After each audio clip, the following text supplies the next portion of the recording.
नमस्कार, मैं कुंदन राज कपूर। हमारी चर्चा आज आपसे कालसर्प योग पे होगी। हमारे वैदिक ज्योतिष में जितने भी योग या दोष की चर्चा होती है, उन सभी योग और दोष का उल्लेख किसी न किसी ज्योतिष के प्राचीन ग्रंथ या जो एंशियंट एस्ट्रोलॉजिकल क्लासिक हैं उसमें आपको ज़रूर मिलेगा।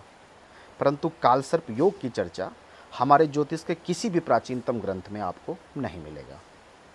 बहुत ढूंढने के बाद एक श्लोक की जानकारी मिलती है मुझे।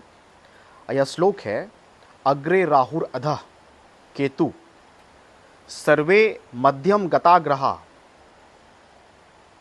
योगो अयम काल सर्पाख्य सर्वकार विनाश का। इसका मतलब हुआ कि राहु और केतु के मध्य अगर सभी ग्रह आ जाएं तो ये कालसर्प योग बनाता है और आपके सभी कार्यों का विनाश हो जाएगा। अब बड़े आश्चर्य की बात है कि ये कालसर्प, ये जो श्लोक है, जो कालसर्प योग जिससे लोग उद्धृत करते हैं, यह श्लोक कहाँ लिखा हुआ है, ज्योतिष के किस ग्रंथ में है, यह किसी को नहीं पता है। यानी इस श्लोक की प्रामाणिकता ही संदिग्ध है। 1950 के आसपास से कालसर्प योग और यह श्लोक प्रचलन में आता है और हमारे समाज में एक भय का माहौल कुछ एस्ट्रोलॉजर बना देते हैं।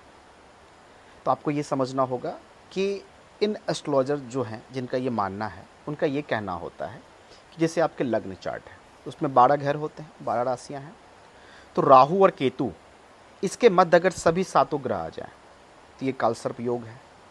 राहु को एक्सिस मान के इसी 12 घर में घुमाते हैं तो 12 प्रकार के कालसर्प योग हो जाते हैं। एक आध ग्रह अगर बाहर निकल जाते हैं इस एक्सिस से तो आपको आंशिक कालसर्प योग बता दिया जाता है। तो मेरा ये मानना है कि कालसर्प योग नामक कोई भी योग या दोष हमारे वैदिक ज्योतिषियों ने नहीं बताया है। डरने की आवश्यकता नहीं है। राहु और केतु बहुत ही पावरफुल प्लैनेट होते हैं। राहु और केतु परम राज्योकारक भी हो सकते हैं। इसको समझना है तो आपको पराशर होरा शास्त्र में वर्णित है कि राहु यदि त्रिकोण के स्वामी के साथ केंद्र भाव में बैठ जाए या राहु केंद्र के स्वामी के साथ त्रिकोण भाव में बैठ जाए,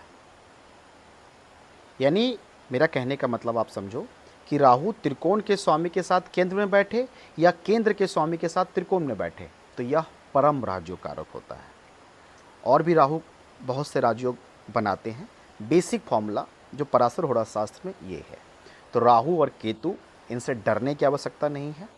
ये बहुत ही अच्छे फल देते हैं और वैदिक ज्योतिष का उत्पत्ति हुई है मानव जीवन को सरल बनाना, ना कि डराना। आगे हम लोग विशेष चर्चा करेंगे राहु और केतु पे किसी और एपिसोड में। Thank you.